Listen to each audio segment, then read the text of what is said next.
Yes, exactly. Nightmares.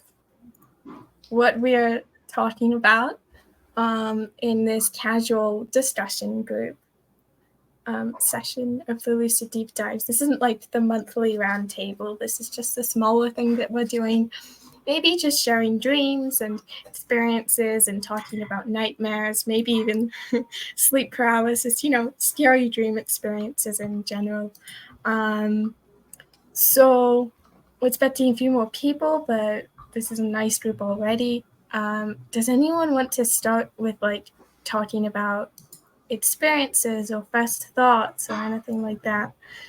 I don't know. I don't feel like this session needs to be facilitated as much as others, but I don't know. I also don't know who wants to talk.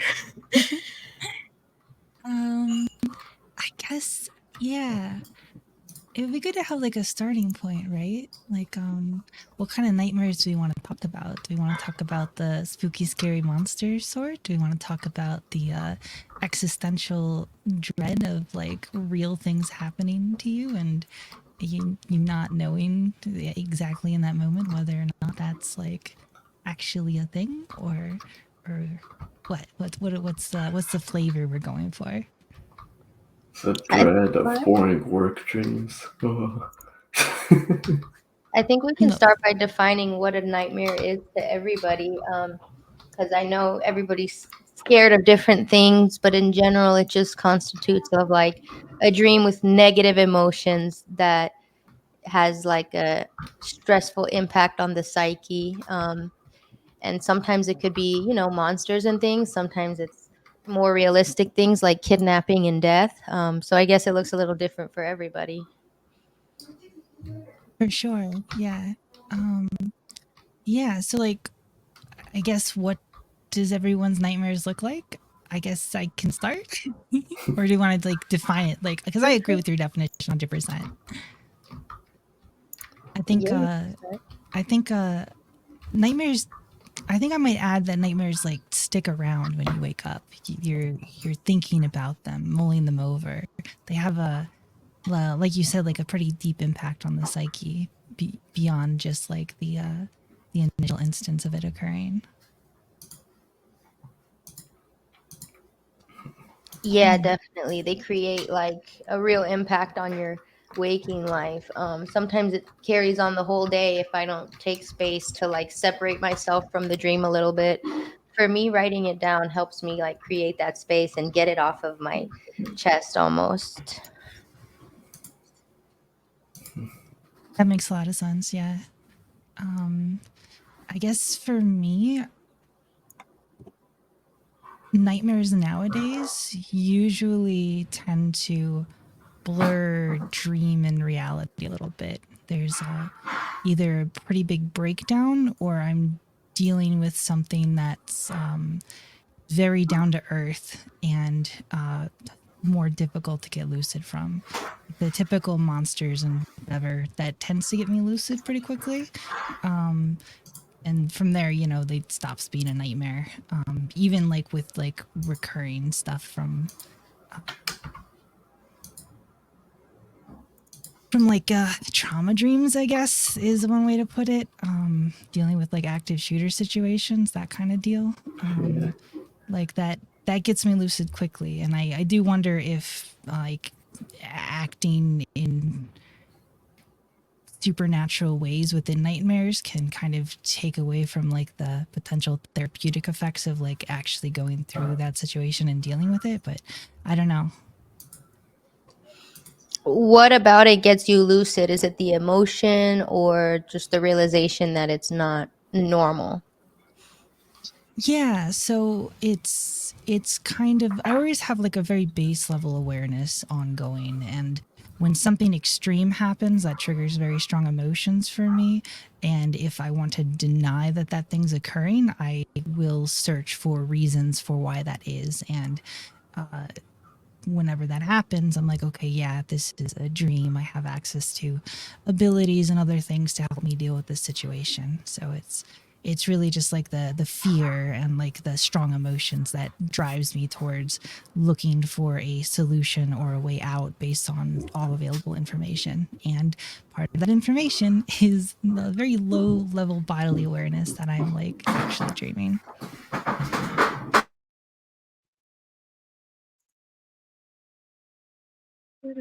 That's very interesting. Thank you. Do you want to give examples of when this has happened, or where do we want to go sure. with it? Like I had a solid span of about a year or two after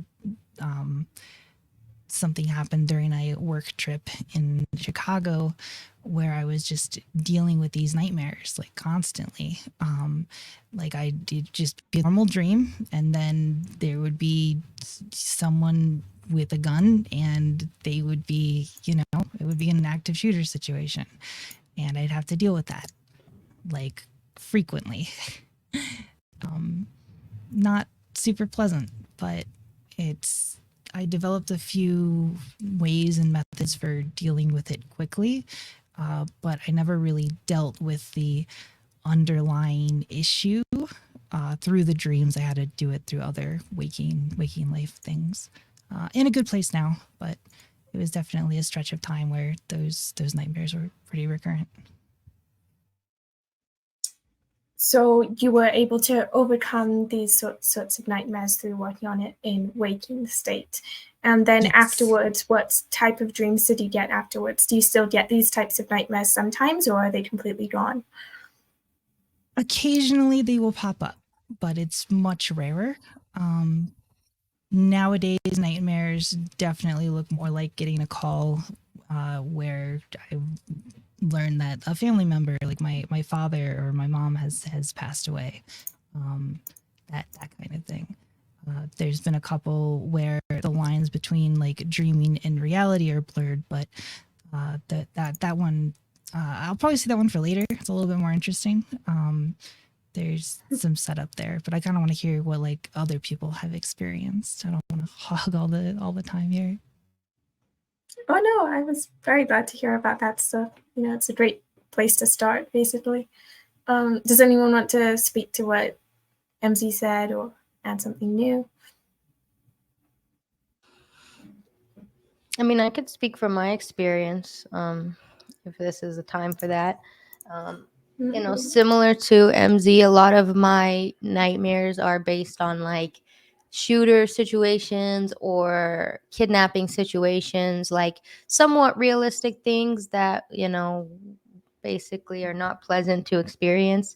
And some of my first lucid dreams were actually as a result of nightmares, like as a child. So nightmares go way back for me. And I would just realize like it would be the fear and anxiety that would eventually make me realize, oh, that's not normal. This is a dream. And then I would just wake up. But even so, I would still wake up like sweating and crying sometimes. And I don't get nightmares that often anymore. Maybe once every couple of months. And I think that definitely it just is a reflection of my mental state being more at peace than in the past years. But when I do, it's usually death related or kidnapping related, which I guess are subconsciously two things that I know that I fear. Not actively, but I know that they're unpleasant. And maybe half of the time I get lucid from them. But when I don't, it's always like a determination to get through the situation or get to safety. And so, yeah, maybe later on I could share some specific dreams, but that's what it's been like for me. It's great. Red, would you like to share what your nightmares might be like, or if you have them?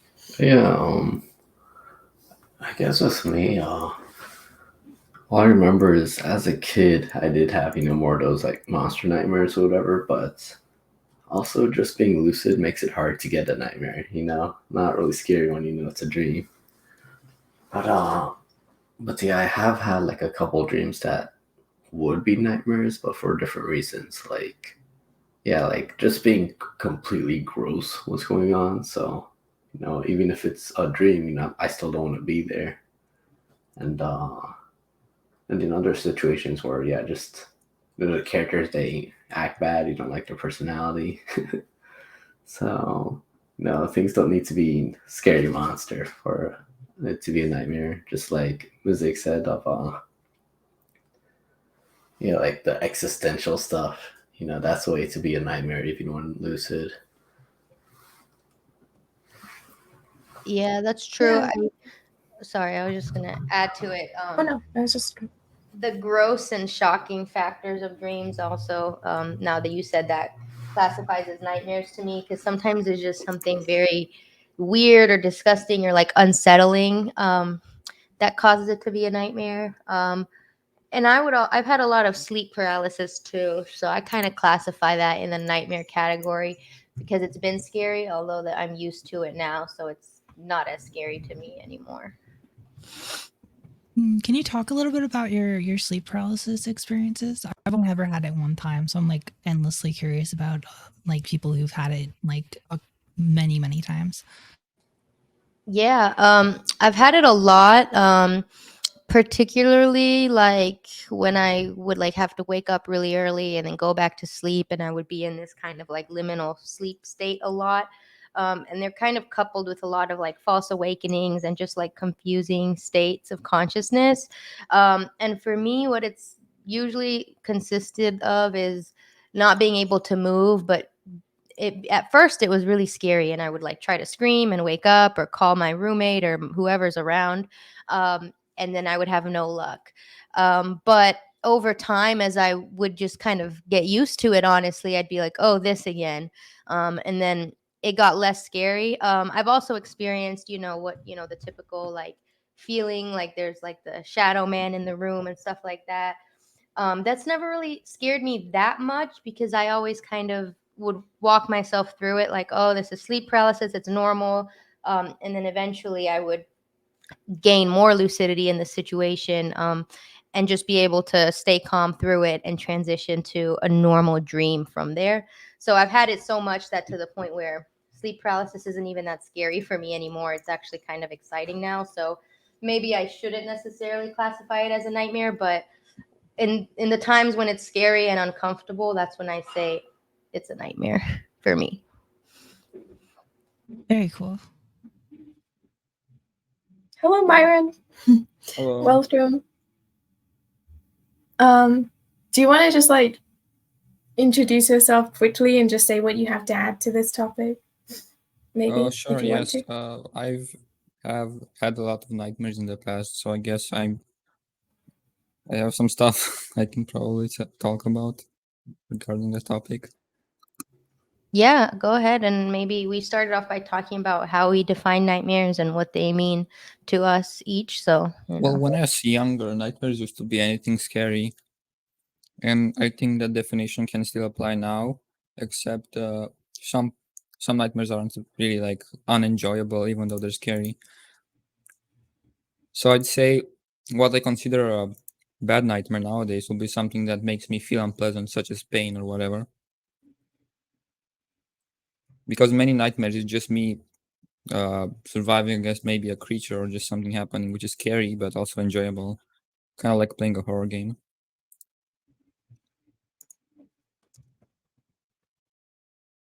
On the topic of games, self-imposed limits, would that be a potential way that someone might create a nightmare situation for themselves? I don't know if you have some experience with this, Red, with like persistent realm stuff, but I wonder if like I keep coming back to this idea of like loss of control, because in a lot of my nightmares I'm dealing with like loss of control, and I wonder if somehow putting limitations on yourself or having like these expectations of pain, like Myron was talking about, if that could contribute to making something that wouldn't typically be a nightmare into a nightmare. Well, I was planning on having a nightmare, just to have something for the conversation, but I forgot. What the thing you said of limited control, like I feel like that would just make like more of a just fun experience. How do I defeat this monster type of thing. Like because I feel like with a physical threat, it doesn't matter if I can do anything or not. It's still a dream. So like anything that would work if I have like power or not, it's gonna work either way. Something gross is gonna be gross even if I have power or not. But yeah, like a physical threat, like even if they somehow got rid of all my control and just like tore me apart or something, like I guess if I involuntarily lost control and there was pain and they started tearing me apart, then yeah, that would be a nightmare. But luckily that hasn't happened. but yeah, like I do think it's possible to like on purpose have a nightmare, but I think it would be difficult to like actually make it, like be in the process of making it, because some of that unexpected, uncontrolled, all that stuff, all that stuff makes a nightmare.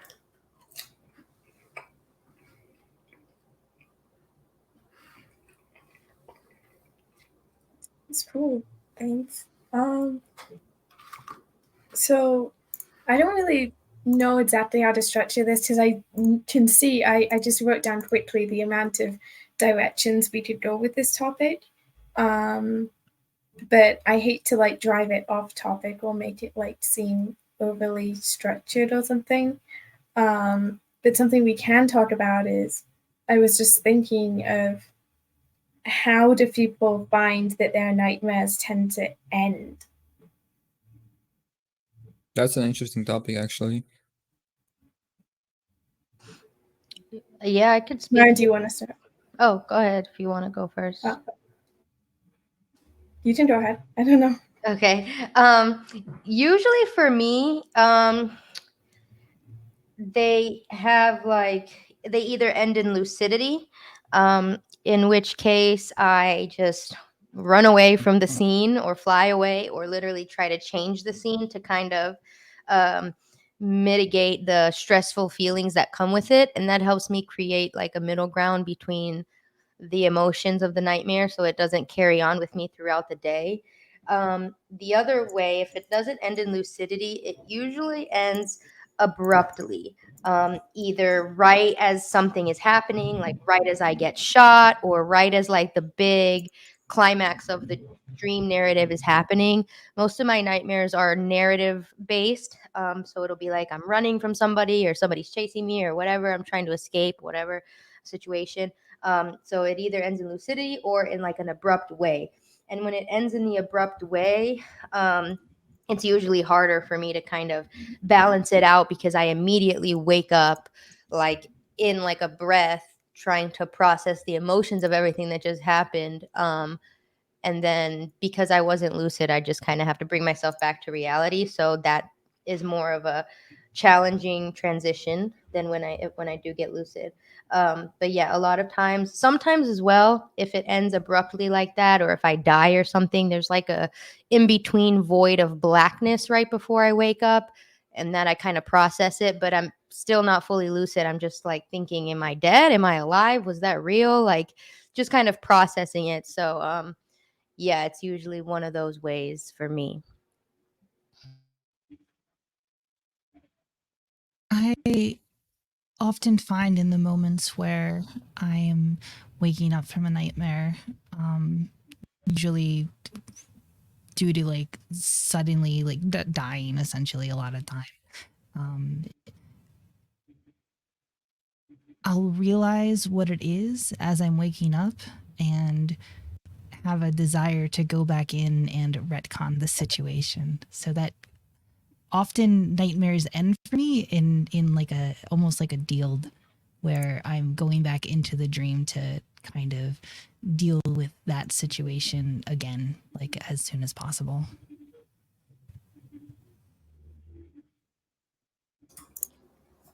Do you like go back like just for yourself, or like what makes you want to do that? That's a great question. I think I just want it to end well. No, yeah, fair enough. So you go back right when you wake up. You just go back to sleep with the intention of re-entering the dream and changing the. Yeah. Nice. Yeah. And how often does And that work? most of the time. There's been a few instances where it hasn't, and I've been pretty frustrated, but majority of the time I can go back in and spin back time a little bit and play things out with knowledge of what's going to happen and kind of approach it in a different way. And yeah. Nice. Is that usually a lucid experience for you, or is it just non-lucid? Yes. It is. Okay. Yeah. Nice. Yeah, it Yes. seems like that is like related to how I was feeling about kind of creating that space to be able to mentally wrap your head around and process. Yeah. Yeah. It's definitely my way of processing it, I think.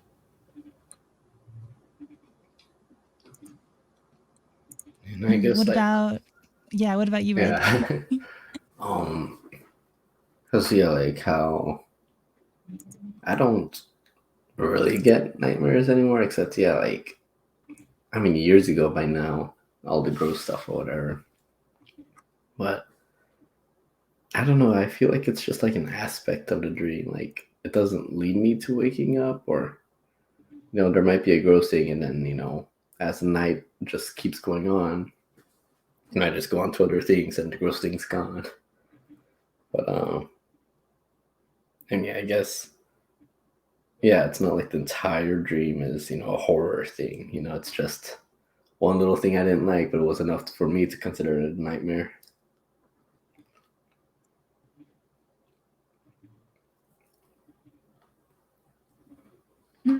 That's cool. Does anyone want to share a story which relates to this? To nightmares. Yeah, sure. I have a story which is quite interesting because it shows how a perfectly normal dream can go wrong. Anyway, I was in my room in my house, and for some reason it had like this weird glowing that made it look really good. It felt really cool too. It was like being in a huge grass field. And basically, the rest of my house was dark, and I did not really care. I had two people who are my classmates in my room, and then they went outside my room, ran away. I was like, where are they going? So I followed them, and I could feel something was starting to go wrong until I went a little bit further. And at that point, I felt that the nightmare began. Like, nothing happened, but I felt, I don't know how to explain it, but I just knew. And so I looked down a hallway, and there's this fucking abomination of a creature in front of me that's changing shapes and size, and it's really scary, right? It gave me like a huge feeling of terror. And I used dream control to escape it. I just made a tube below me, and that was about it. But it was really interesting to see how it can shift that way. Yeah. Does anyone else have a similar experience like that of it changing so fast? I have something similar. Not so much it changing, but me noticing that it was going to change and then stopping it from doing so. This was a lucid a while back. There was some exploration elements, some riding in hovercrafts, like just general silliness. But it turned into kind of like a sci-fi thing, and there was going to be a xenomorph from like Aliens that was going to be coming out and like attacking me and everyone else that was in, where was it? I don't remember the exact place. I'd have to go find it in my dream journal. But anyway, like I knew this was going to happen. Just out of the blue, probably because of associations with like sci-fi stuff, and some of like the architecture was pretty reminiscent of like sets and things within the Alien movies. But knowing that that was going to happen, I was able to redirect my focus elsewhere and kind of negate the occurrence altogether. And so the threat of it was there, and like the underlying fear was there, but I was able to push the dream into a different direction, just by having that awareness of, you know, what my general set of symbols were in the dreamscape.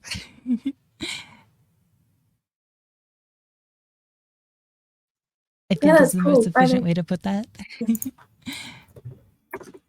That's great. I just want to say quickly, hi Skyfall. Welcome. Do you want to say anything to start off with? Just kind of discussing, well, we were talking about the way nightmares end, and then we said, you know, sort of the way nightmares, the way that they start from normal dreams. So we went through a bit of a topic change there, but yeah, so, sorry about that. I was just trying to add myself, and someone added me already, so I was just confusing myself for a second. Anyway, hopefully everything's all right. Can you hear me? Yep. Awesome. Yep. You can probably see me a little bit too because the light's okay. But yeah, I'm not really someone who's had a bunch of nightmares. I've had more kind of suspense thriller dreams, and I've had a lot of dreams where there'll be like something suspenseful happening, but it'll resolve itself in some way.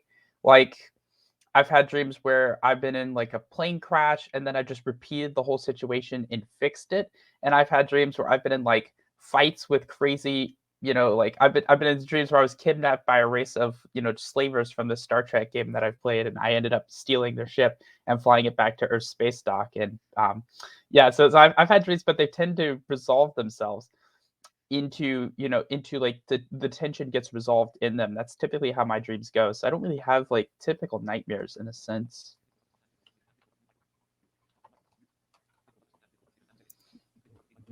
Cool. Thanks for sharing. Where should we go now? I don't really know. Does anyone want to keep speaking to the topic of like the start and end of nightmares, or touch on what Skyfall said as well? It's interesting, you know, how we were talking about how, you know, it could start off as a normal positive dream and then take a left turn into scary, non-pleasant dream content. And I think it's interesting how everybody's a bit different. For me, like the negative dreams usually start off with some sort of things already going wrong. It's quite rare for me to have like a good dream that then turns bad. But my frequency of nightmares in general is not that high, which I'm thankful for. But when I do have them, they're very emotional, like high stress. But I do have some level of control in them, even if I'm not lucid. That stress and determination to escape whatever scary situation makes me have some level of dream control. Like I'll just, you know, punch somebody or fly away or to some degree, and just try to escape the situation. So yeah, like I said before, half the time it ends in lucidity, half the time it ends abruptly. But either way, I take time to kind of adjust my emotions when I first wake up.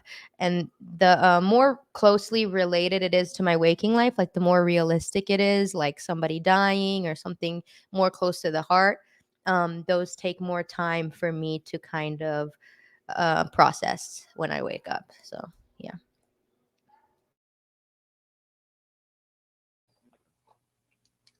I was wondering if I might jump in here a little bit because I've heard some interesting, you know, things from some people before, and I think, you know, dreams are very responsive and reactive, and you know, from my experience, you know, you can have dreams that react and respond to your waking life emotions and stress, and so if you're like really stressed out when awake, you can end up having dreams that reflect your stress.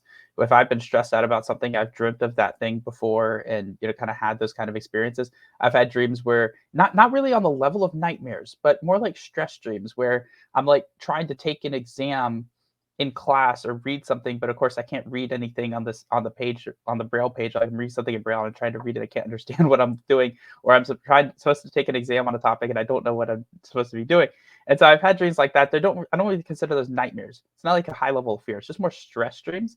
But dreams are very reactive and responsive, and so you could be having a pretty standard dream, but if you react in a certain way, you become afraid of something. Or let's take some lucid dreams, for example, because this happens to people too. Some people can think that, well, if I think of something scary, then it'll happen. And if you get lucid and you're not really aware, let's take that scenario where you tell characters that you're dreaming, like really common one that people have, been basically told to believe that if you do that, then something negative is going to happen. If you come in with that association, you think, oh, well, if I tell a character that I'm dreaming, something's negative is going to happen. Or if you're just uncertain, if you're just unsure of the response, or it's a new thing to you and you're a little nervous, you're not really sure where it's going to go. And then you do something and you end up getting sort of like a negative response. Getting some sort of fear response tends to have that reflected back at you. And a dream can devolve in that sort of a way into a kind of a fear experience as well. So how people react in situations, emotional responses, have a good bit to do as well with all that too.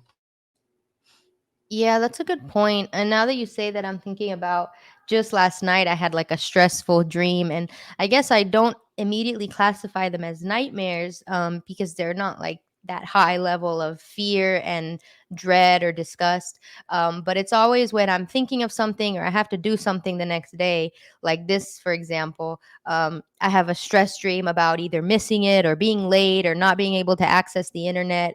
And it's always like me fighting this kind of anxiety. And I noticed, like Skyfall said, the thoughts and expectations as you're falling asleep plays a big role in that. So because I was thinking about it a lot and just getting prepared mentally, it kind of spilled its way into my dream state. And I was watching an alien movie the other day before bed, and then I had a dream about aliens. It wasn't really a nightmare, but that content, as we know, spills over into our dreams. And the whole like talking to dream characters turns the dream into a nightmare thing.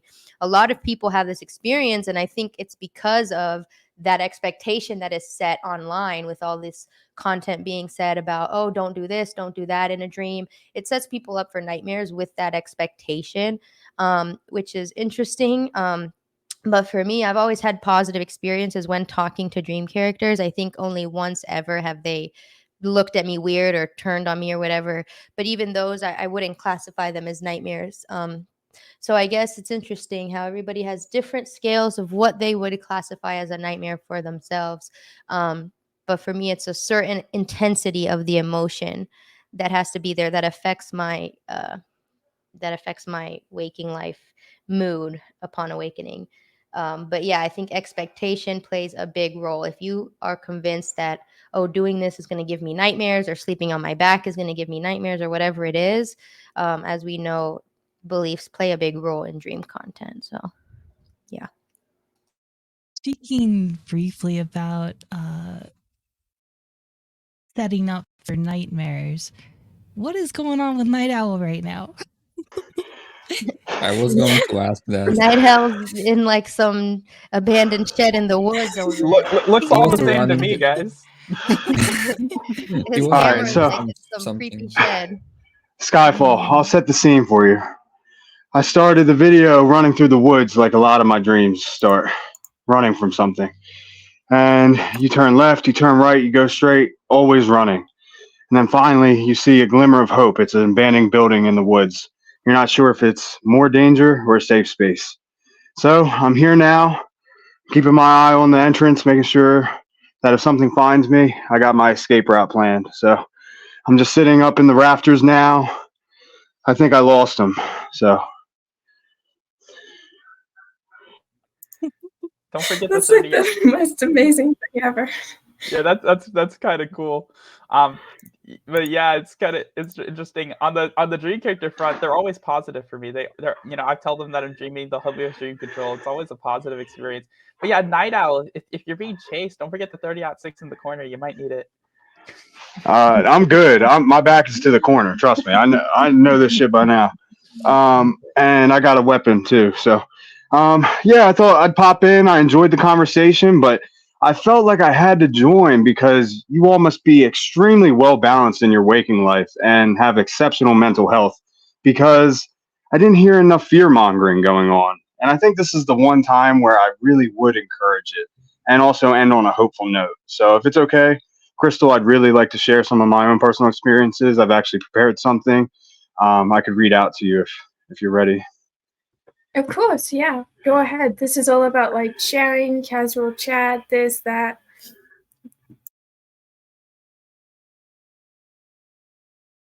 You have the floor.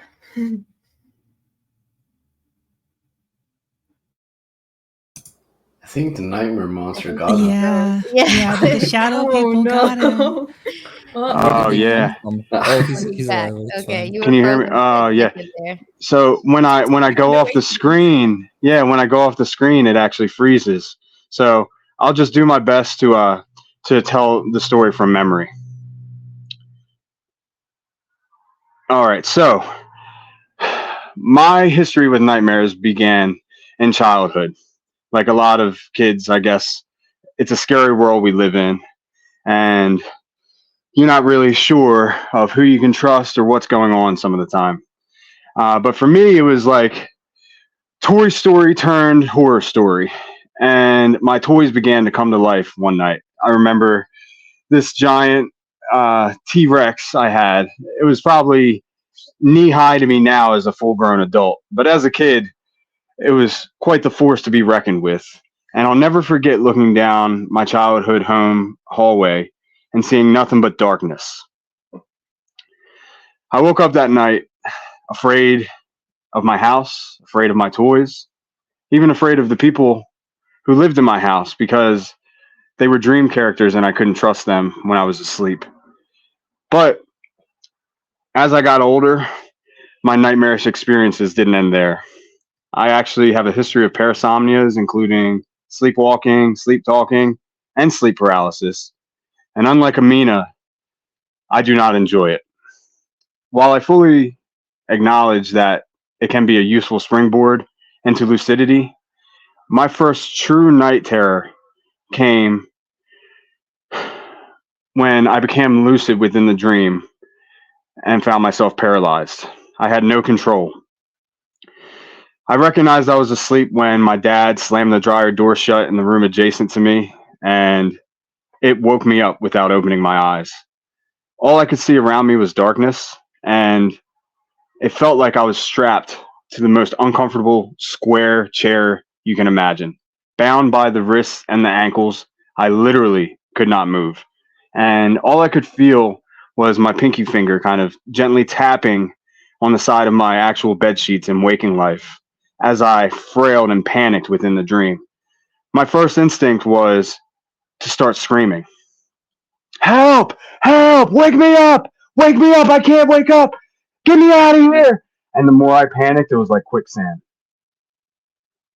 I began to see these formless faces, mostly just eyes emerging from the darkness, surrounding me in all directions. They seemed menacingly to get closer as I continued to panic. When I realized that I should focus on the only thing I could control, which was just moving my pinky finger.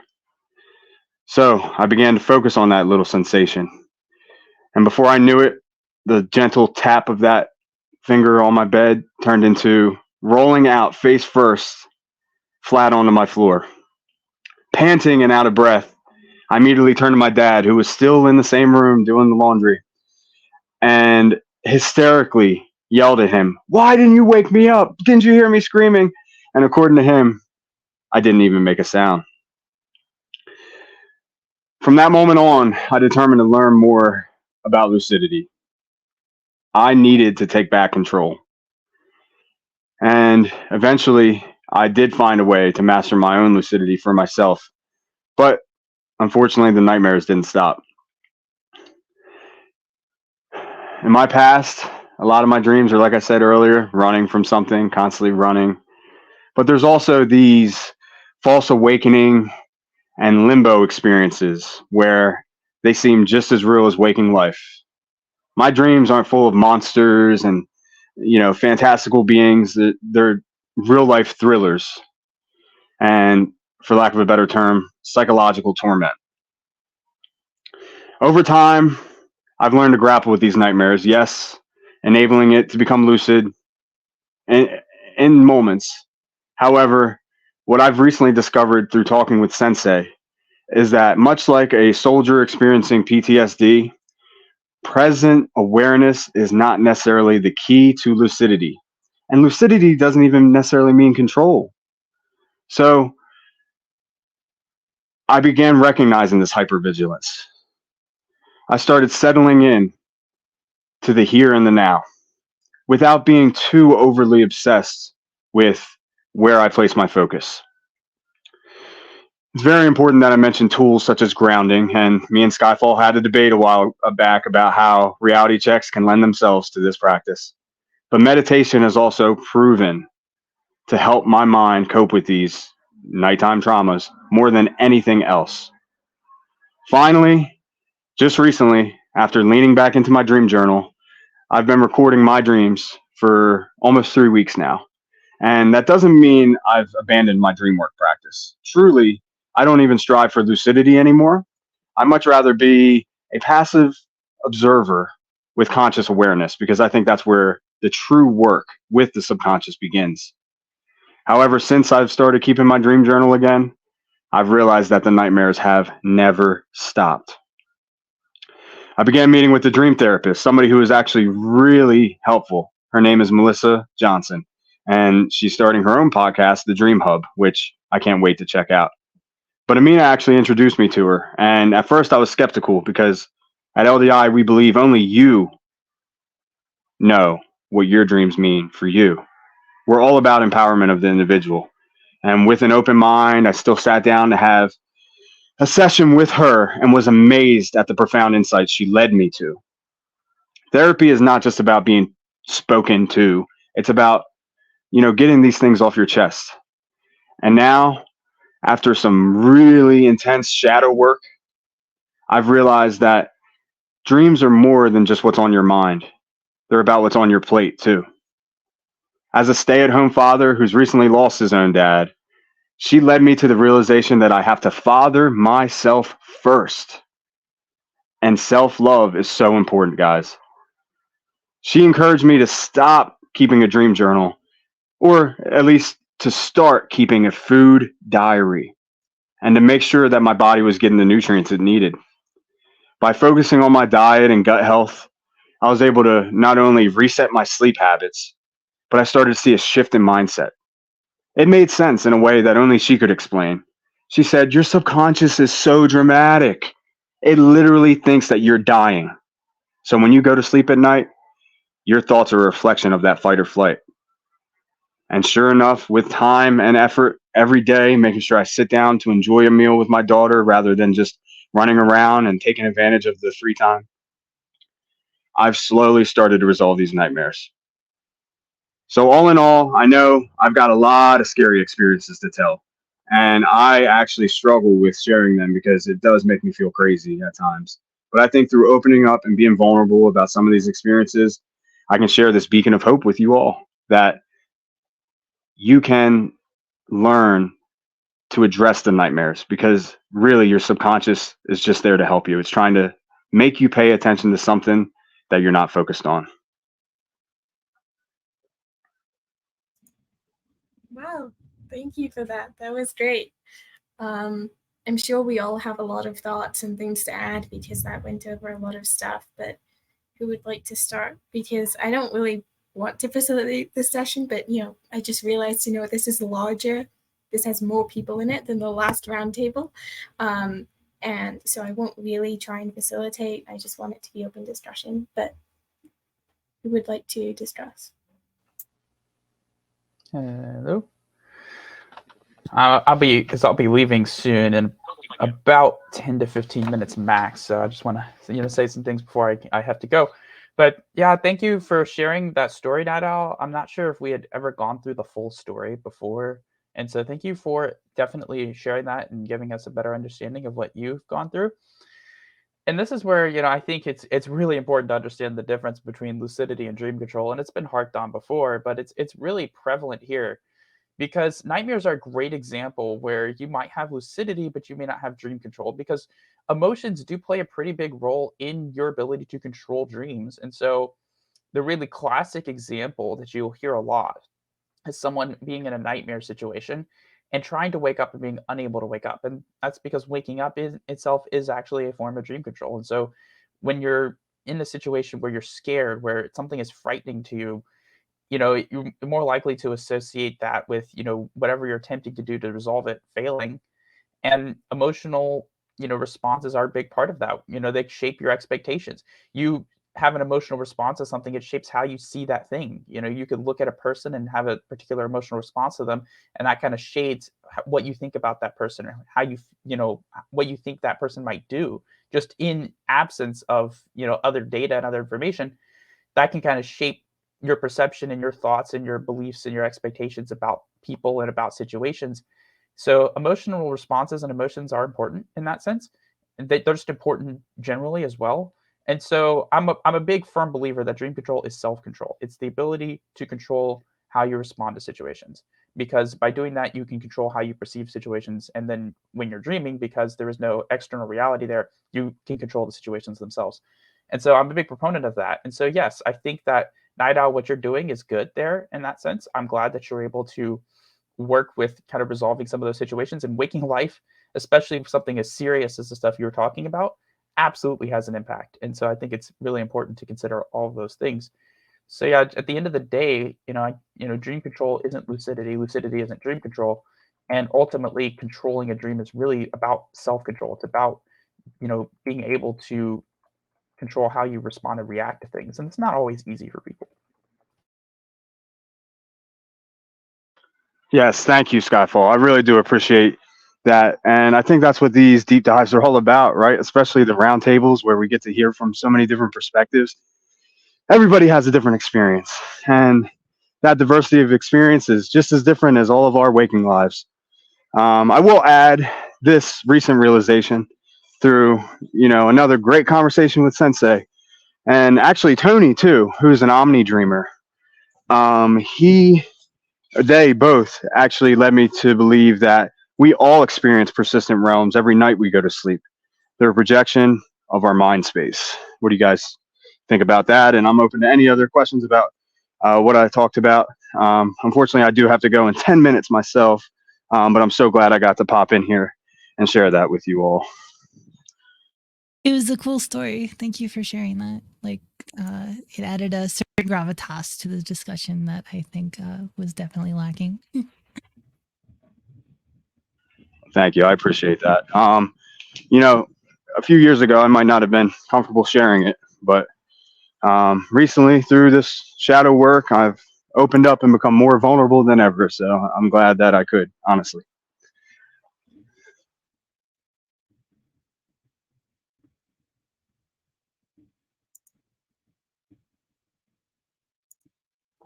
Okay, so let me ask you guys. I'll take the floor for a second. Let me ask you.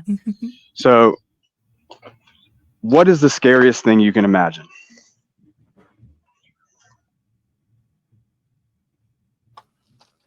I'm gonna help us all get lucid here tonight, because it'll incubate a dream that'll most certainly lead you to the realization.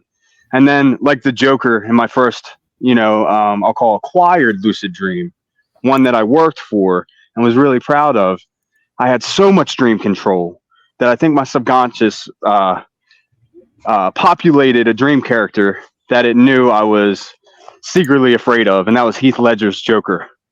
And after turning to my coworker and turning her into a cat and heading for the door so I could take flight, Heath Ledger met me at the entrance and stood there menacingly. At first, I thought, no big deal. This is just a dream. You can't hurt me. And then he smiled, that creepy Joker smile. And he said to me, do you really think that matters here? And oh my God, the goosebumps. Yeah. Oh my God. I was not sure anymore. I really thought for a moment, if I die here, I might die in real life. I don't really want to push not really sure. And the best thing I could do was think about manifesting a ball and chain to bolt him down to the ground. And as I slid past the doorway, he pulled out a blade and started swiping it at me. And I did get out, and I did take flight. And through practicing dream control in the form of flying, which was my own hedonistic fancy for months at a time, it took me to really master that skill. I was able to conquer my real life fear of heights as well. So I'll ask again. I didn't really realize it at the time, but for me, in that moment, I guess so many years ago, the Joker really scared me. Why? Through doing some dream analysis, I discovered that it's because he's just a normal person. And all of my worst nightmares are waking life projections of the things that I really wish don't come to fruition. So anybody else have any thoughts about that? Again, emotions in dream control really big, but I'll share mine here too. But probably the biggest thing that I would be afraid of is not being in control of something really crazy, of being in like a situation where something is going to happen that's kind of inevitable and not having any ability to change it or do anything about it is probably the scariest thing for me. I like order and structure and, being able to exert myself in that way to maintain it. And so being in that kind of a situation where everything is out of control, it's like if you're on, imagine like you're on like a, like you see the car accident slow motion kind of thing. Like imagine like you're falling out of the sky or you're coming down and you just like know, like without a doubt that you're going to die or like something really crazy is going to happen to you and there's nothing you can do about it.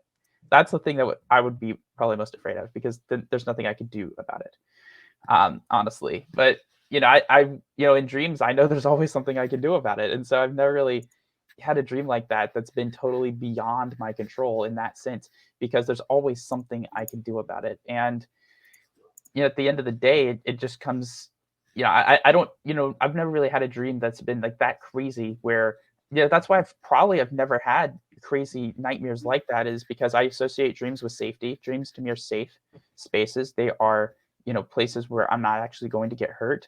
And so I always have some level of control. I'm never completely out of control. I'm never so far out of control that something really, really crazy is going to happen to me and there's nothing I could ever do about it. Because even just not wanting to be in that situation in a dream can change the dream itself for me. So, even when I'm not lucid. I really motion to have Ryan join us for the next dream control deep dive, because I'd love to hear how you got to that point. Or maybe it's just, a reflection of who you are, Skyfall. So thank you for sharing. Definitely. Cool discussion here. Does anyone who hasn't spoken recently want to add anything? The scariest thing I encountered in a dream wasn't exactly scary because it looked scary. It just gave you the feeling of terror. It somehow did that. I'm not sure how. I think something, this kind of speaks to what you said before about just kind of knowing that your dream has become a nightmare, or that something's going to happen. Yes, I can usually sense when that happens. I think that could be considered a type of scan ability. When you sort of know something in dreams that you're not supposed to. That's kind of a because term. usually in my nightmares, I just know if there's like two pathways, I somehow know that the right one will save me, and I just go to the right one, and that's how I escape. Because I never really died in my nightmares, right? Yeah, I think there's definitely some scan involved here. Sort of like an extra sense in dreams that just tells you something, which can sometimes be applied to waking state. But I feel like in dreams, there's definitely a higher chance that it's gonna be the case. Right. What Stifle just mentioned in chat speaks to what I just said about knowing causes the result. It's more like determining the future. Yes, exactly. That is how it technically will work. Does anyone else have anything to add? I saw a few people unmute before. MZ, you can go on. Sure. I guess in the spirit of storytelling, a couple years back, I spent a handful of lucids creating this pocket dimension that I called the Under. bunch of planets, each one archetypically tied to different kind of themes, one for education, one for adventure, one for vacations and leisure, and then another for nightmares. I went to this nightmare world the first night that I went to it, thinking, yeah, this is going to be a pretty easy way to get lucid. I'm going to run into some monsters, realize what's going on, get lucid, and have a fun time. I was not prepared for the night that followed. What occurred was a series of dreams in which my sense of self, my sense of control were stripped away. I was presented with false awakenings that seemed incredibly real. And each one of them led parts of the previous dreams into my reality, and I lost all sense, I suppose, of what was and wasn't real. I lost sense of control, sense of agency. It was properly terrifying, and gave me a real sense of respect for asking your subconscious to terrify you.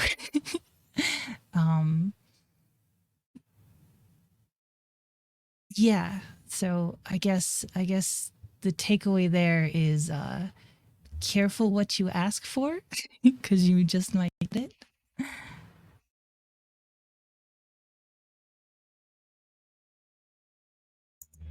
Thank you. Who would like to add something to that or to what was talked about before? Yeah, I'd say the false awakenings are some of the worst nightmarish experiences I've ever had as well, MZ. Um, it really is unsettling when you think you've finally gotten out of that space, and only to realize that your mind has played yet another trick on you again.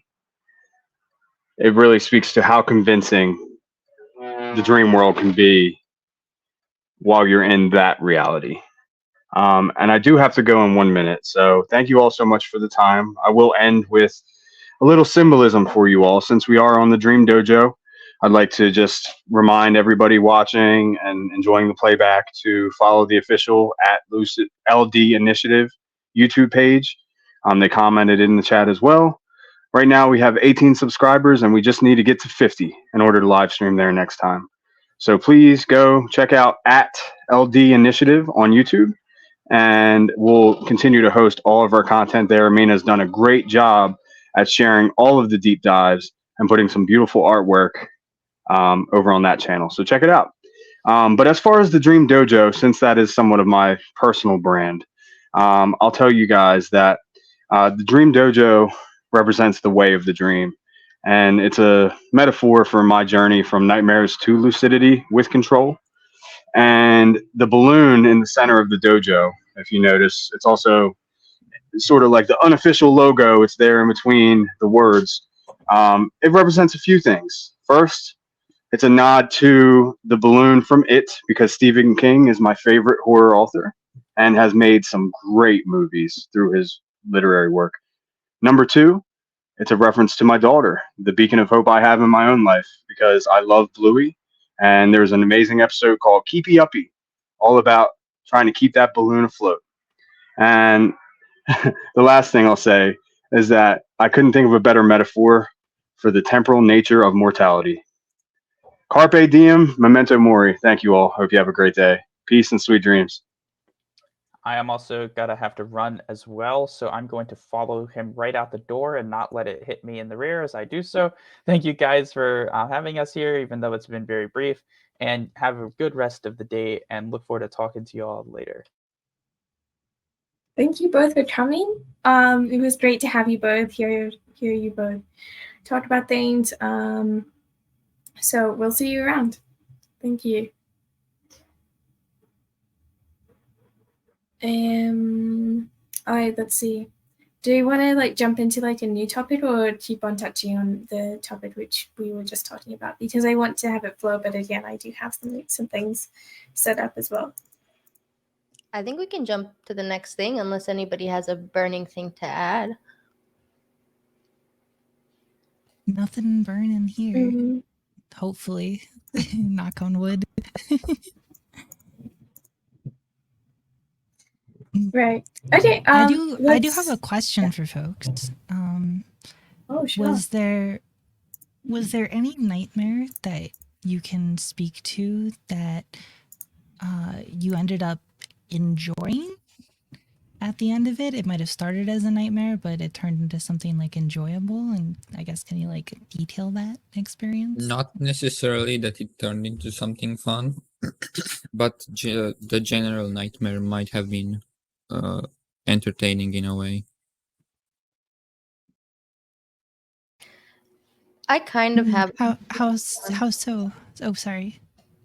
Oh no, go ahead. Elaborate. Well, when you have like for example, I had this nightmare where I was in a forest and just like Night Owl actually, with log cabins around, and there were like creatures that posed as animals, but they weren't really animals, and it was fun running away from them and hiding and surviving. That's what I mean. It's just really fun and interesting to dream about, I guess. A horror game enthusiast.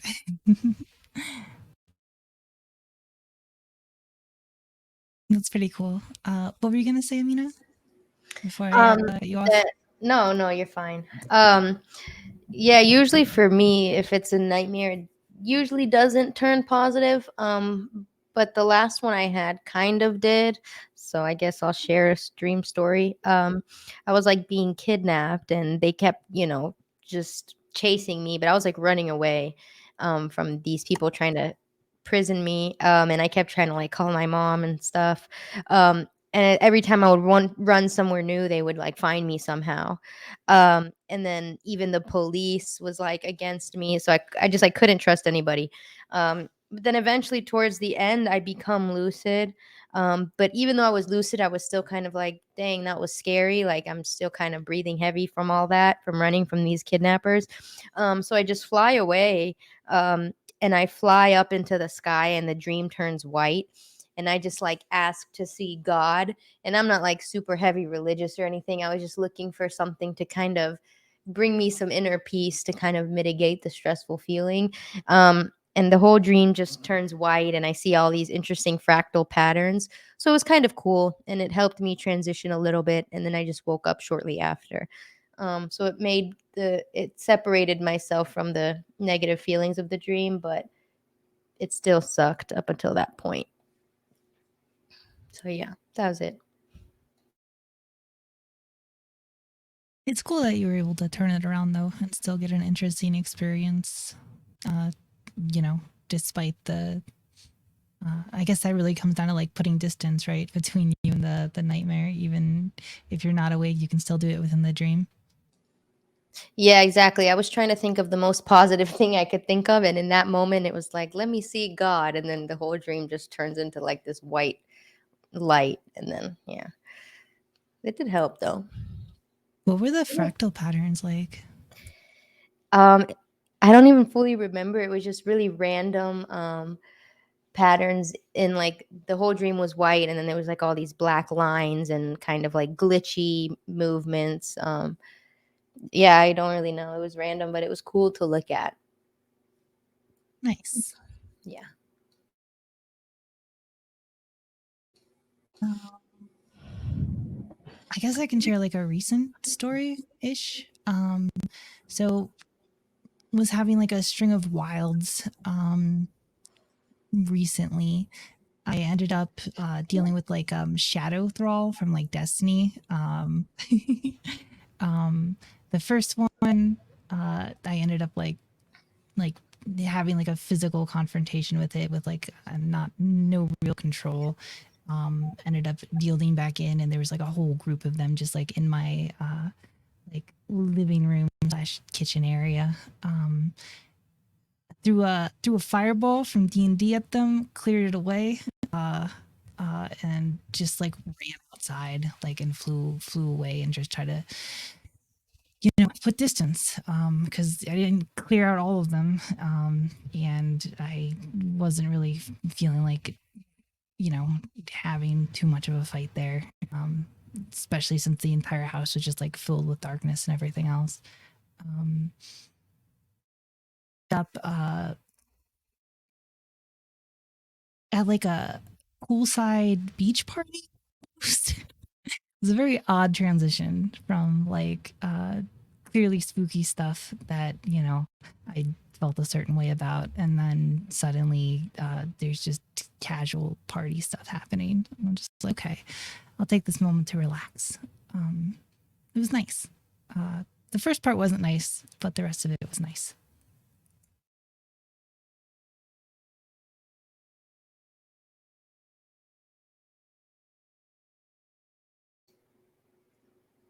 It's cool. Thanks. Does anyone have anything to add to this topic, or do we want to? Because I do have a list of potential topics. I should probably send it in chat instead of in someone's DMs, because that can be like more shared. Yeah, I think you could propose the next one for us to get into. Yeah. Okay. Let me see. That's just the ones in future. Oh, it didn't format correctly. Anyway, okay, so I think a cool thing that we can discuss could be something like monsters, like how do monsters appear, also stuff to do with like how it relates to waking state resolve and lucidity, and we can go deeper into sleep paralysis. I don't know if we should do that or not, like how many people can do that. Whatever appeals to people, these are just kind of topics we can go into. Does something come to mind for people? Also, people can continue to share personal dreams. That's always great. The floor is open. I don't have any particular like monster experiences. I mean, the only ones I could really think of, I guess I would classify as like sleep paralysis experience. And it's not like a monster that I saw. It was more of just like an energy felt. And funny enough, like the one that comes to mind, it was like a creepy monster voice. And I was scared because it was like just eerie and everything. But I decided to like talk to it, and I was in sleep paralysis. And at this point, I'm used to sleep paralysis. It usually doesn't scare me, but hearing that voice like say my name in like a creepy monster voice like really threw me off. But what was funny was that like it wasn't like a mean monster. It was just had a scary voice. And it was telling me nice things. It was like, oh, you're great. You're doing amazing. Like, it was giving me positive, like feedback, but the voice was so scary that it threw me off. And so I was just like, when I woke up, I was kind of like still in shock a little bit, like, that after nightmare feeling. So even though it was a quote unquote good monster, I was like, the scary voice really gets to me. And that scared me more than I've had dreams where I even saw like weird creatures, like mythical creatures, like a hunchback, or like, one of those Narnia half human, half uh deer guys or whatever. The Um, satyrs, yeah. yeah, exactly. But those didn't even scare me. They were just elements of the dream.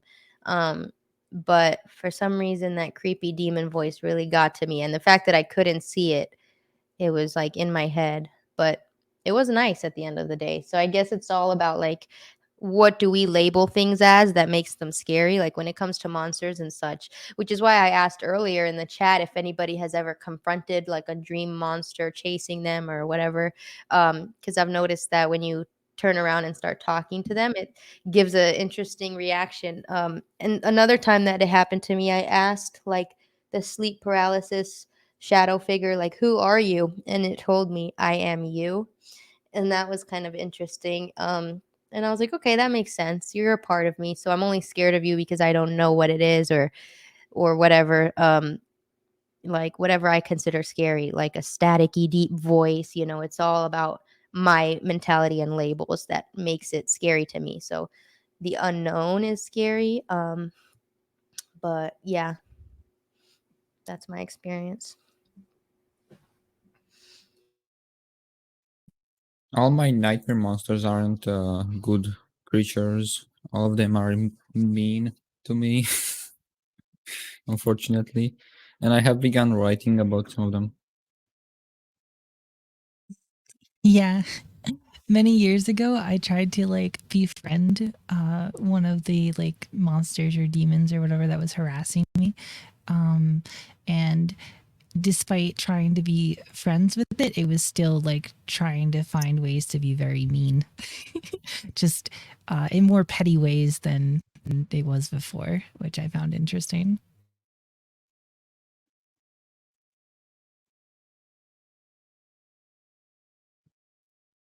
Like just snide comments and that kind of thing versus like actively trying to harm me, like physically. Yeah. So they've been like more verbally mean than actually trying to hurt you, is what you're saying? Yeah. Once I like was like, hey, I recognize that you're a monster, whatever, but let's be friends.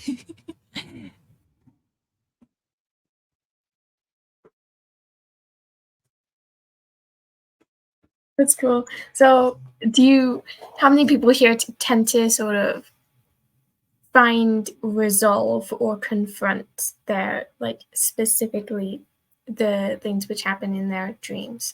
Or does it kind of come naturally, or does it seem to get resolved at all? Because we touched on this a bit before, but Yeah. Well, every time for me, since many years ago, I will try to directly confront the thing, because running for me doesn't work half the time. For whatever reason, if I think I just like expect to have to deal with it, and they end up like, getting ahead of me or whatever. And so like the most efficient thing to do is to like confront it head on. Usually that means a fight. Sometimes that means like talking, but usually it means a fight.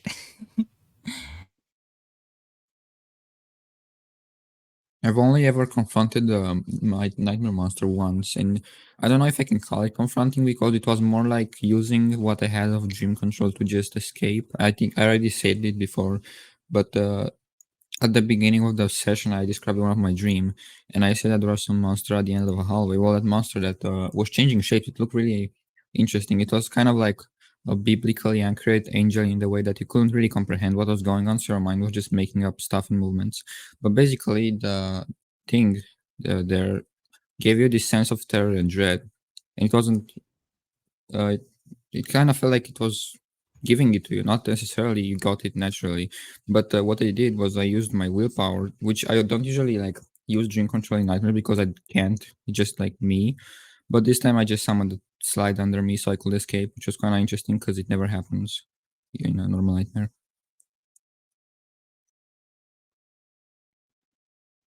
I do find that it's difficult to confront non-physical nightmare entities, I guess, that operate on like more of like an ontological level, or more of like a psychic level, or however you want to put that. There's different kind of forms that can take and have taken in the past. A little bit trickier to directly confront something in the usual ways if you can't actually like interact with it in the usual ways.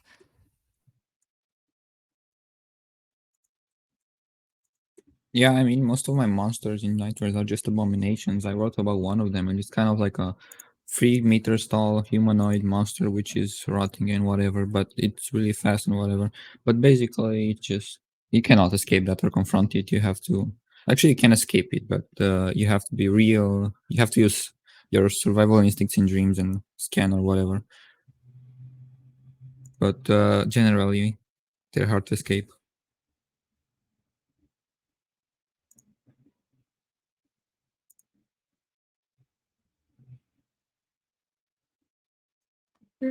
Cool. This is a bit of a strange one that just came to me as a potential topic. What do you do in nightmares to try and fight, or do you run, or do you hide, or do you like try and resolve it in some other way? What do you like, maybe lucidly or non-lucidly? Like, is that a word? Anyway. Yeah. For me, like, even when I'm not lucid, I still have some level of control. And I think like the strong desire to resolve the situation results in some level of dream control. So usually I'll like try to run away, or sometimes I'll even fly away, even if I'm not lucid, just because I'm like trying to get out so quickly. But sometimes I will also fight back, and I'll like, either like physically fight back, or like I'll just like, oh, I wish I had like a bat or a gun or something, and I'll like fight back in self defense. And usually it goes my way. And so most of my nightmares have some level of dream control, if I'm not lucid. So I'll try to fight or get away for the most part. Yeah, I resonate with that. I usually fail to get away, even with like teleportation in lucids or non-lucids. They always, for whatever reason, find a way to end up there unless they are directly dealt with. Probably because I'm thinking about it, and I'm like too focused on it to like actually like have it not show up again, essentially. But yeah, I got like a whole slew of like powers and stuff, both when I'm like not explicitly lucid and when I am. Like some basic ones, like telekinesis is always an option, like always. Reversing time is always an option if things go a little bit awry. Regeneration, like if I get injured, like that's always an option. There's something called vector control, which essentially just allows me to reflect projectiles back at whoever sent them. Very effective for dealing with like shooter situations. What else? There's more. Those are just the ones off the top of my head. Yeah, I could go on for a while. I'm sure this is a topic that Red would like to talk about, though. I mean, I don't know if that's inviting me to talk. Yeah, like, I guess, I mean, yeah, like, since this does go with the question of before of, like, if you've ever confronted dream character, like the old dream monster or whatever, how, yeah, like I did mention in the control conversation, how that's how I started using control over everything. Since, yeah, like, for me at first, really little, I just wanted to check out flying in dreams. And then it was, yeah, with a monster a dream monster where I was like, oh, well, like if I can do anything, why don't I just, stop the nightmare like that? In the end, that was where I turned Nightmare Monster into like a bunny. So yeah, it was after that I just started doing whatever. But yeah, I guess like growing up as a kid, just because of the type of stuff that was like all in games and movies and all that, like there was all kinds of zombie stuff. So even though I saw it fun, like a movie or a game or whatever, like I did have zombie dreams that someone else might consider a nightmare, but I guess it doesn't count as a nightmare because I enjoyed it. So those, like, yeah, I was like very human, just running away. Sometimes find a gun, sometimes a weapon. But yeah, like a bunch of those of, even if there's a bunch of running, it's still confronting them because every once in a while you fight back, or it's more of a fight than just running away. But yeah, I guess of currently, like, any nightmare stuff, well, and with the gross stuff, all I can do is like remove it from the dream. But I mean, if it's gross, what do I do? I remove it, I change its personality or how it looks, like Throw some bleach on it. Oh, Throw some these- bleach on it. Yeah, just clean it up. Yeah. But yeah, like either way, even if I change it, that's practically the same as just removing it. But yeah, I guess like the type of stuff we were saying, of all those type of controls, like that just feels like some fun dream control, like fighting type stuff. Like I wouldn't call it a nightmare at all at that point. Yes, yeah. It would just be like a boss fight. It ends it pretty. What I think that plays into like what Hugh is asking in like the comments here, like evolution of monsters that are like actually scary. Yeah, like very early on, it was just like werewolves, like demons, that kind of thing. Like, pretty standard fare nightmare kind of stuff.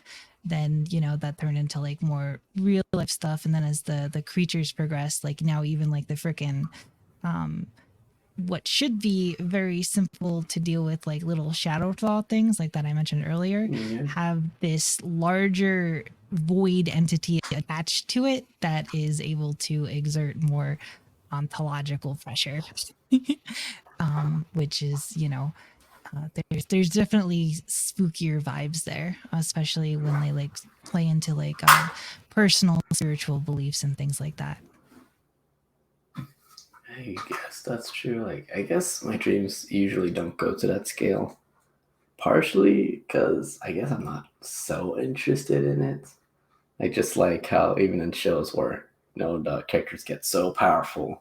It's like, oh, they can destroy universes and planets and whatever. Like I don't care, like, they gotta stand on something to fight. And if not, they're just floating there. Like, but, usually they are standing on something. See, like, I don't know, like, I guess there's some interest to, like, a nightmare or some entity, whatever, that's, like, I guess ontological scale or whatever, but, yeah, there's some interest in that. You don't need a body. You just need, like, the symbols. I mean, yeah, like, I guess that's just the scale that I usually don't go to, just because, I don't know, if I have an opponent, I want to see them. See, like, I don't really face that, but I mean, I don't know, it might be worth trying out. It can definitely be a little bit spookier and provide more challenge, I guess, potentially, if that's what you're looking for. Yeah, I guess like how Hugo says that he fights opponents like that, they like, man, I forget the words, but I'm guessing it just means the exact same that you're saying. Similar, yeah. And in this particular case, it was more like there's something behind the physical presence, like it's acting on behalf of something, I guess, larger or kind of deal. You're like, man, I don't know why I'm forgetting the words, but yeah, it's like the things he fights, they represent like a topic or something. Yeah.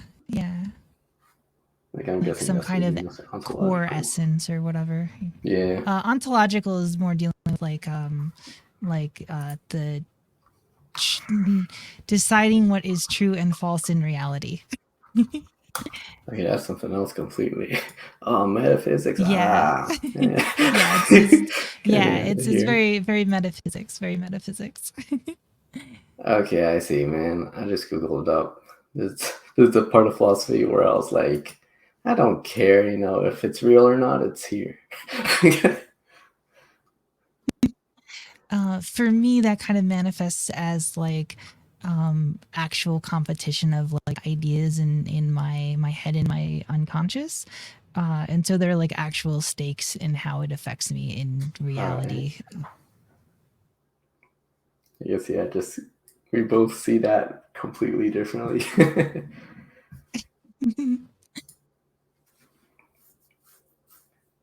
Yeah, it's very much a like which idea is going to win out versus other ideas. Like that's the struggle there for me, and where the fear comes from, because if like some ideas end up winning out, it can lead to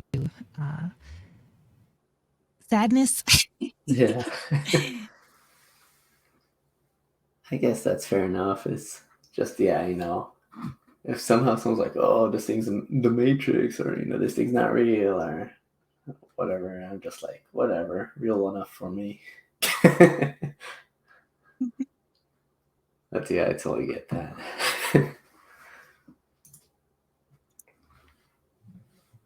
That's a cool topic. Mhm. Thanks for sharing. I'm eating right now, sorry. So we do have like 20 minutes left. We could try and relate this to anyone listening or just like to people in general. And just be like, what suggestions do you have for people for overcoming nightmares, or what to do inside of nightmares, or this and that? What do you have to say to people? If anyone would like to start. I mean, like, if you're lucid during that, like, yeah, some people, they worry about, oh, like, I tried to use control to run away or fight back, whatever, and they mess up with control, like, it happens sometimes, but yeah, once you know it's a dream, there's literally no reason to run away, no reason to fight back, You can't, there's no reason to fear them. It's a dream. But I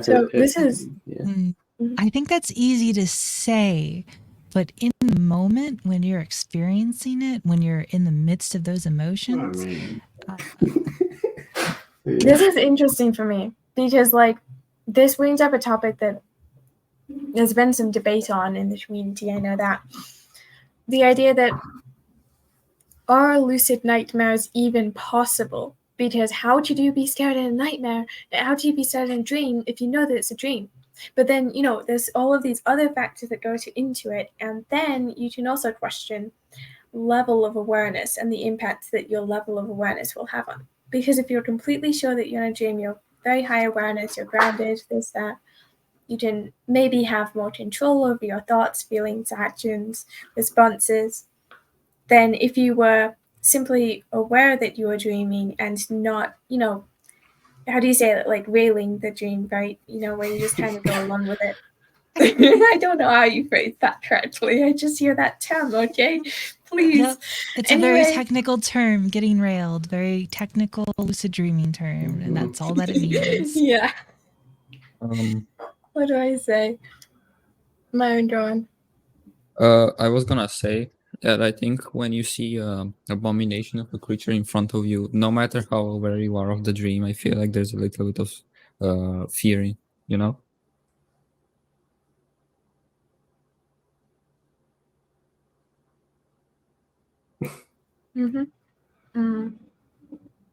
Not to mention if you're sort of like experiencing that type of stand stuff that you've mentioned before, where the dream is telling you something. I don't believe that lucidity itself will.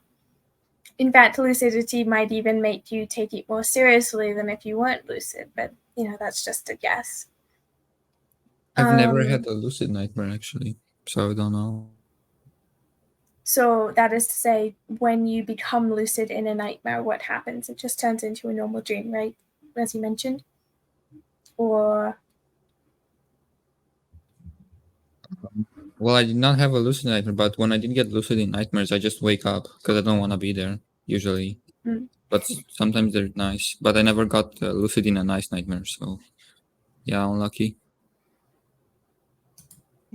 I guess we are starting to wrap up now, though. Yeah, like it's lucid nightmares and like regular nightmares. They are definitely different beasts, to be sure. I guess I would recommend if you do become lucid, don't. So this might be controversial, but I recommend not waking up. I recommend trying to deal with the problem and trying to work through it. It is an opportunity to address and face a very real fear that you have. And I think it's useful to be in that place and to deal with it while it's happening. And if not then like Mina does later. But I don't know if waking up is necessarily what I would recommend. But again, I have a very confrontational nature, so I will. That's cool. Just I to will give my 2 default cents, to. I agree. Okay, cool. You can go on if you were going to add something. No, I'm good. Nice, yeah. I think personally, even if like the idea isn't to, I don't believe that you have to be inherently like confrontational to do that either. I mean, I don't know, you weren't implying that either, but like what I'm saying is, like, there's so many different ways that you can try to resolve it rather than waking up, which doesn't necessarily mean like fighting it. It would mean more just trying to understand, trying to, you know, get over it or resolve it in whatever way that dreams sometimes do or often do, because dreams do tend to be sort of like a place of resolve, to my understanding, where lots of waking state issues, ideas tend to sort of manifest, and the dream state is to try to resolve them. That's what I'm getting from people these days, primarily, as what the dream state tends to do for people. But like, you can take advantage of nightmares definitely to try and do that too, rather than just waking yourself up. Although waking yourself up isn't like bad, it just, to me personally, is like a missed opportunity maybe. Yeah. I know that I haven't really been talking too much. I'm kind of trying to work with 2 initiatives at once. I mean, I'm not sure anyone here is watching the Lucid Dreaming Experiment Initiative chat at the same time, but I'm in there too. Just stuff is happening everywhere today. It's amazing, but it's chaotic. So I'd like to mention that I don't really get many nightmares. I think I did a bit more when I was younger, but always just very small amounts. I mean, things that I've been able to tell from my nightmares is that there doesn't seem to be an exact monster, or even when I know that something's happening, something's wrong, like, I don't actually witness that thing happening in a strange way, where it's like I don't really ever confront the thing directly. For example, one time I was very scared and I thought something was about to appear in front of me. But like, I completely expected it to happen. But somehow I was shielded, and what appeared in front of me was just like a normal image of like a woman or something. It was really confusing, but it like sort of deflated the situation, and the dream just kind of went on. It wasn't lucidity, it wasn't a realization, it wasn't like, hey, this is my dream, I can make it not scare me or something. I genuinely believed that I was about to see like the most scary thing I could come up with, and somehow I didn't. And that's happened like twice, which I found interesting. But like, I suppose, you know, sort of my mindset regarding dreams kind of shields me a bit from that type of stuff, which is nice. But one time I did get lucid because like a storm appeared in the sky, and I was very scared of it, and I was like, that's it, I'm gonna die. It wasn't like a nightmare, it was just kind of, you know, natural disaster. I don't know. And then I used dream control. I was like, hey, this is a dream. And then I just made it disappear. And then I woke up because the dream ended, I guess. But that actually was the experience that got me into lucid dreaming, because I had been lucid dreaming before, but then I sort of got out of it, and then that reminded me that it existed, basically. So I thought I could share that just quickly. Pretty cool things shared so far. Does anyone want to like end with a quick story, or with more, you know, what you've got out of this session, or more stuff to do with what you would suggest to people? Anything at all? I can just give some quick closing thoughts. I love what you all said earlier about not suggesting that people wake up. I mean, of course, you always have the, you know, ability to do that, but nightmares can be very healing and transformative if we confront them and try to, you know, either change the ending or work with them in some way. There usually is some sort of indication there about what's happening in our mental state. So, you know, it can be really helpful for us to try to either re-enter the nightmare with lucidity, or to just reflect on it, and yeah, see what kind of answers it can bring up. And sometimes I even wake up and I hate the dream and I don't want to record it, but I still push through that to write the dream down, because sometimes understanding and meaning comes later on. But other than that, I think this has been a really great topic, and I appreciate all of you for joining in and sharing. Oh, totally. This was a great session. I'm pleasantly surprised by the amount of people who joined, especially people who weren't able to stay that long, but their participation was still welcome. I think this was something that I'm definitely looking forward to. We have, in a week from now, the recurring roundtable session. As usual, topic might be to be decided. I'm going to definitely be focusing down on that, getting that straight soon. But everyone listening, watching, or everyone here right now can tune into that or join in on that when that happens. And this was great. Right? Sorry? That's on March 2nd. Okay, cool. March 2nd at 6 p.m. Eastern, as usual. We made it a recurring time, and I don't think we should go against that. And so, yeah, more stuff to come. I'm very happy about this session. We had some great topics, great conversations, sharing people, ideas, discussion. I loved the format too, because facilitation isn't always needed, even in larger groups, and it makes it feel more relaxed. So anyway, thank you, everyone. Does anyone have any final closing thoughts they'd like to add?